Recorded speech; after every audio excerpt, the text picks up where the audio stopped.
Jai Hind students. Today we are discussing about the chapter 2, A Ballad of Mystic Memories. In literature part, Ballad of Mystic Memories is a poem, means रहस्यमय यादें. रहस्यमय यादें क्या होती हैं?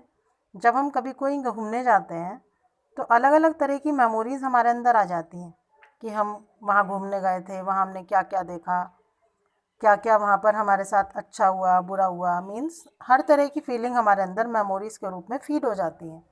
तो ऐसी पोएट जहाँ जहाँ घूमने गया उसके अंदर मेमोरीज़ आ गई. तो वो डिस्कस कर रहा है कि मैंने क्या क्या देखा और क्या क्या मेमोरीज़ हैं उसकी, वो शेयर करना चाहता है.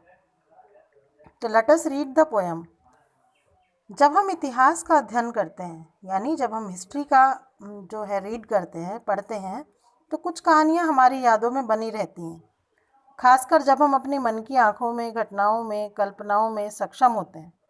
जब हम अपने अंदर से याद करते हैं कि हमने क्या क्या देखा, क्या महसूस किया और क्या क्या उस दौरान हमारे साथ हुआ.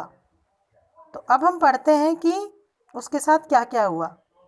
Now let us read the poem. I am sure I rode a camel's back.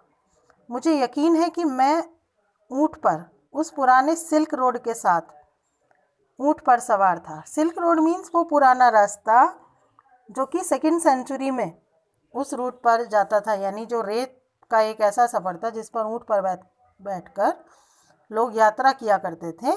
मैं भी उस पर गया था. रेत की खुशबू उन वर्षों की स्मृति थी. वहाँ से ऐसा लगता था कि मैं पुनर्जन्म था, यानी मेरा दोबारा जन्म हुआ है. अतीत के दूर के दृश्यों के लिए रात भर सपने में जागते थे और उसके दर्शन गायब थे, यानी वो मेमोरीज़ मेरे अंदर से कहीं छुप गई थी. मैं एक बैंक का साथी था जिसने साजिश और अनकही रहस्यों के कई स्थानों पर समुद्र के किनारे बहाया था. सभी अतिरिक्त यानी एक्स्ट्रा अर्थों में झूठ बोलते थे. To passing life in pause, यानी जिंदगी जैसे रुक सी गई है ठहराव में जीवन गुजारने के लिए.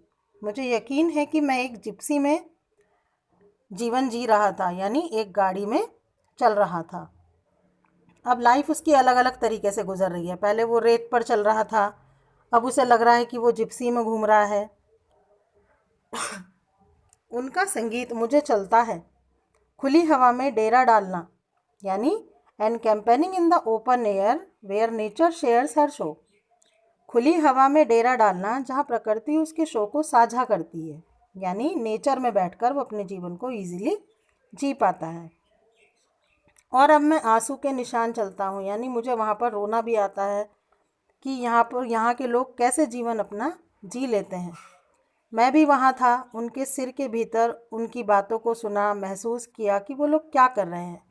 वहाँ मैंने देखा कि जो कॉटन का प्लांट है, जो कॉटन वहाँ पर उग रही है, उसको मैंने देखा कि यहाँ लोग कैसे अपनी ज़िंदगी गुजारते हैं.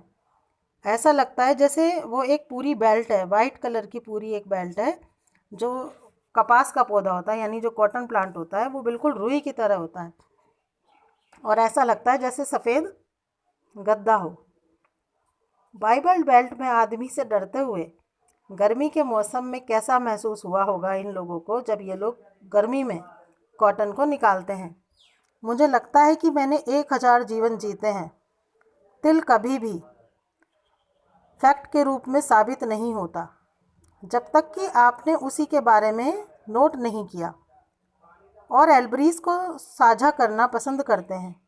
ये यादें मन को जगाने के लिए आती हैं और मेरे वर्तमान समय में जीवन का एक फैक्ट के रूप में बन जाती हैं. अब उसकी मेमोरीज़ के रूप में बहुत सारी साझा हुई. क्या क्या साझा हुई? उसने पहले रेत में सफ़र किया, फिर पानी में सफ़र किया, फिर जिप्सी में सफ़र किया, फिर उसने रुई के कपास को देखा और ऐसा लगा जैसे हजारों साल का जीवन उसने एक ही अपनी जर्नी में तय कर लिया. तो इस पोएम को बहुत ध्यान से पढ़ना और फिर सोचना कि पोएट ने कितने अलग अलग तरह के अनुभव इससे प्राप्त किए, अलग अलग तरह के एक्सपीरियंस, अलग अलग तरह की मेमोरीज उसने शेयर की और गेन की. I hope you understand the video. and understand the poem.